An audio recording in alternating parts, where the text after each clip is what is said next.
Today we're going to be revisiting the Joel Crypto Ultimate Scalper, so let's get straight to it.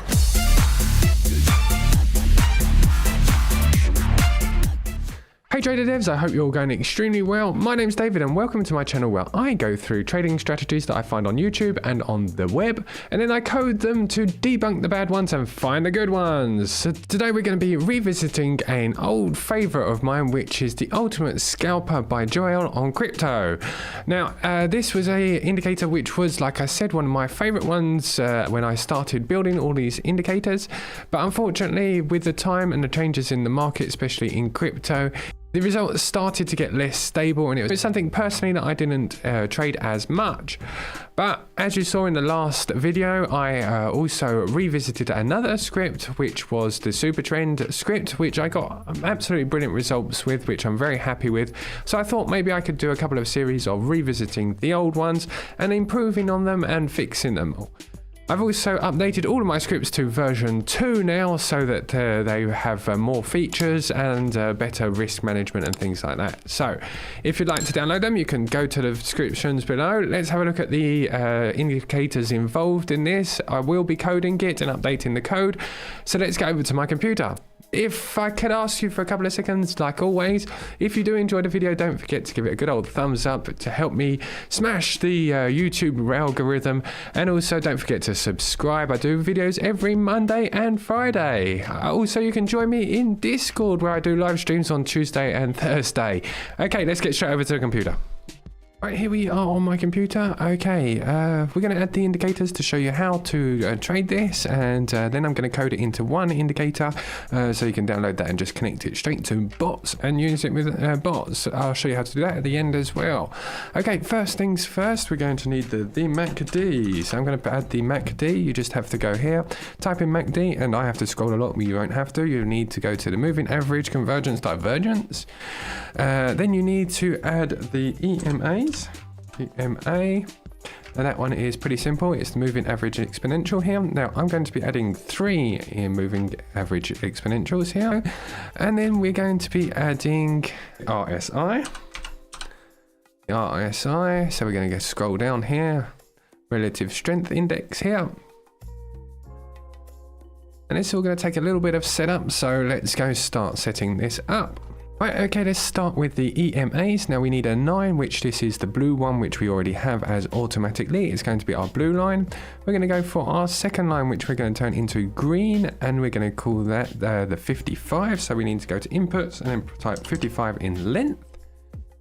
And then we're going to be adding the actual trend direction. So that's going to be the 200. So that's going to identify whether we're taking longs or shorts.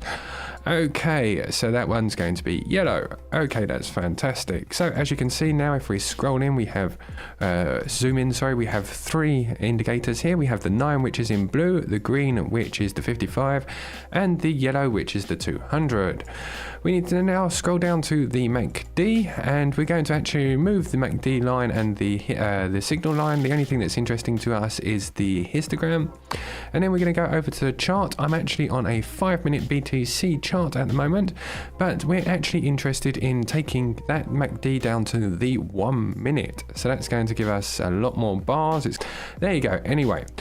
And the last part is going to be the RSI. Now the RSI, what I'm going to do is leave it exactly as it is, but I'm going to remove the oversold and the overbought areas, which is this line here and this line here.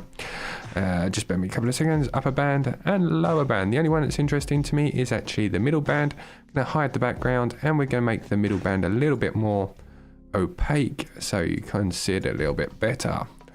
There you go. Okay, perfect. I'm going to also remove this RSI MA band, which is on the new indicators of TradingView.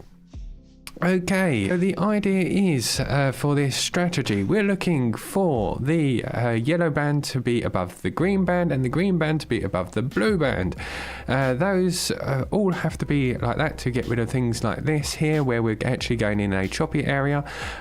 If all 3 of them are above each other, now the 200 above the 55 and the 55 above the 9, it means that we are allowed to take short trades. Now here is where we can take a long trade. it's going to be completely the opposite, obviously. So the blue band has to be above the green band, and the green band has to be above the yellow band. 9 above the 55, the 55 above the 200. That helps us to keep out of these kind of areas here where we're actually not going to be taking in too many trades. For a long, we're going to go over to the RSI, and the RSI will have to be above this 50 line. Actually, it would be a 51 line because I'm going to add an extra 1 to it. So I'd actually technically I would have another line just here like this, and a line just below it on 49, just like that. The reason being is it actually gives a better confirmation and gives us better entries that it actually is going to go across that 50 line and not reverse, but it may reverse, but it just gives us that little bit more confirmation. Okay, now that we have managed to identify our trend direction thanks to those indicators, now what we're going to be doing is looking for pullbacks in that, which continuation of the actual trend, but looking for pullbacks so that we can scalp on a low time frame. Okay, so the idea is we're going to be using this MACD here. The idea is we're going to be looking for a higher than average green bar inside the green whilst in a downtrend, and when in a uptrend we're going to be looking for red higher than average size bars in the MACD. Now I know that sounds absurd, and looking for an higher than average, then when you're not looking for higher than, knowing what a higher than average bar is, that's where I have coded this little indicator down the bottom here. Thanks to everybody in the community for coming up with this idea. Now the idea is I'm going to remove this one now. This is exactly the same. It's actually the MACD, but all I've done is I've actually added a Bollinger Band around the edges of it. So the idea is as the Bollinger Band is touched by these candles, it means that we're in an over average area. So when we're looking for a long, we're actually looking for the candles to touch that lower Bollinger Band. So I'd be able to get a long entry just around here. It would always be the candle afterwards, so here. And we're going to be looking for a 0.9 stop loss to a 1 to 2 risk to reward ratio, so it's 0.8 risk to reward ratio. As you can see, that was a win, that one there, and you will be able to continue this as we go along. Here we're going to be looking for a short. Obviously we have all of our bands above each other, the yellow above the green above the blue. We are looking for the RSI to be below the 50 line, which is correct. And then we're looking for the Bollinger Bands just to hit that upper band up here, looking for a pullback. So it would be roughly here. Let's go in, put a short in around this one here. So this would be our first entry. We're looking for a 0.9 and a 1 to 2 risk to reward ratio. So there we go, 0.8. So that one would have been a win as well. Obviously those are rough, and it is a bit cherry picking because I have chosen the best entries, but I'm going to be coding this so that we can properly backtest it using the backtester of TradingView. So they're the 3 indicators. I guess the best idea is now to get onto coding this, improving the code, and see if we could get the good old ultimate scalper working again. Right, let's get straight to it. Cue that music. Come on, David, and once again he's gone to code a new strategy. He'll be back in just 5 minutes. RSI and MACD. If he doesn't run into any bugs, there will be a new strategy. Come on, David, hurry up. Come on, David, show us what you got. Come on, David, our patience running out. Come on, David, show us what you got. Okay, here we are back at my computer. I've left the optimizer running for a couple of hours now. I can remove these old indicators off the screen, and this is the indicator that I've come up with. Right, okay, a couple of questions that people have been asking me is, what is the optimizer that I use? It's a free extension that I built for Chrome, which you can download in the links down in the description. It just helps to optimize and find the best settings for any strategy. Okay, so the optimizer has come up with quite good results as far as I can see. Now, I haven't changed much the strategy as I explained it, except for one thing. I have actually taken two different profit lines. So as you can see on the strategy here, we now have our entry as normal. We have our stop loss. We have our leverage line, which is our liquidation line up there to make sure that we are always inside that line. We have also our take profit 1 and take profit 2. To do that inside the strategy, I just have to go up to the cog up here. Now, as default, we have 3 lines of take profit, but I'm only going to be using 2. So to do that, what I've done is I've set the first 2 lines to 50, and I'm taking 50%. So I'm taking 25% on one and 25% on the other. They're both taking exactly the same line, so that's how that works there. And then obviously on the third, I'm taking 100% at 100% of the full position.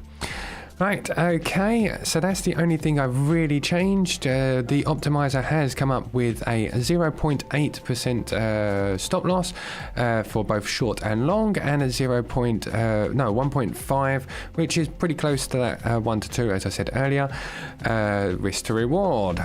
That means we'll be taking profit at 0.75 and 1.5 for the 2 take profit levels. As you can see, this red cloud is the EMA cloud. As you can see inside the settings, as I said earlier, we have our EMAs, which are here. We have EMA 1, 2, 3, and 4, and 5, and we're putting them in an orderly fashion to make sure they're above each other. I'm not using particularly any other ones. This one's the pullback feature, which was the Bollinger Bands. We're using also the histogram for MACD. We're on a 1 minute and a 5 minute chart, so 1 minute for the MACD and 5 minute for the BTC USDT. We're using the RSI, as you can see here, RSI above 52 and 48, just slightly above what I said in the other one. Just means that you confirm that actual you're going over that 50 line by just 2 points. So the MFI and flat market gave me better results, but gave me a lot less entries, so I'll show you that in a second. Okay, here's the results of the 5 minute chart. As you can see, the equity curve looks quite good. We have a 11% drawdown, which is a little bit higher than I would like to see, but I will show you in a minute how we can improve on that. But unfortunately, that will destroy our net profit. Well, it won't destroy it, but it certainly will bring it down to a lower level. We have 151 trades, which is quite good for a 5 minute time frame. We have 80.79% profitable, and a profit factor of 2, as I said, 2.02. Let's have a look at some of these other stats that I have here. We have wins 122, losses were 29, 81% win rate. We have total number of trades, as I said, 151 wins in a row. Maximum wins in a row was 16, maximum losses in a row was 2, and then the Kelly ratio is 0.4. As I said, the net profit was 112%. So looks pretty good on the sheets, as you can see. There is ways of improving the win rate to make it even better, but like I said, it will remove a lot of the entries. So one of the ways is using the ADX, and ADX is one of my favorite indicators, as I keep saying. I have put it on the 20 line to not remove too many. Let me just add the ADX here.